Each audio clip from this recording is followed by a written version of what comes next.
Ramachandra Naik. Thank you అధ్యక్ష.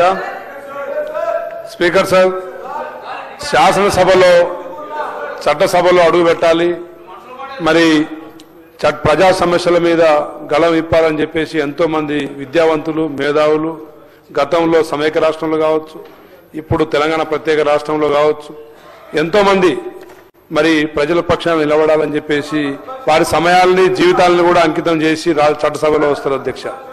కానీ ఈరోజు ఈ చట్టసభలో జరిగిన సంఘటన చూస్తే అధ్యక్ష, ఒక సీనియర్ శాసనసభ్యులై ఉండి ఒక మాజీ మంత్రిగా 10 సంవత్సరాలు మరి వారి పదవిని నిర్వర్తించి మరి ఒక దళిత స్పీకర్ అనే ఒక అహంతోని ఆ కుర్చీలో మీరున్నారు కాబట్టి అధ్యక్ష ఈ విధంగా ఈ బాడీ లాంగ్వేజ్, ఈ భాషా తీరు, వారి ప్రవర్తన ఈరోజు సభ్య సమాజం సిగ్గుపడేలా మరి వారి నాయకుల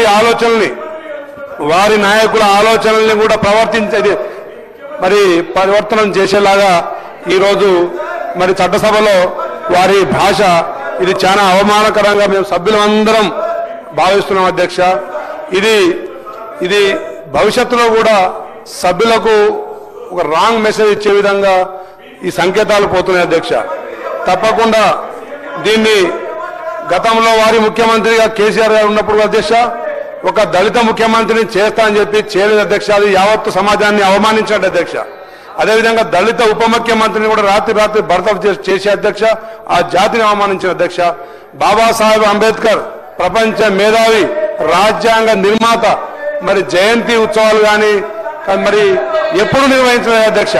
మరి ఇది వాళ్ళ నాయకుడు, ఇది వారి డిఎన్ఏలోనే దళితుల మీద వివక్ష, దళిత గిరిజనుల మీద వివక్ష ఉంది అధ్యక్ష.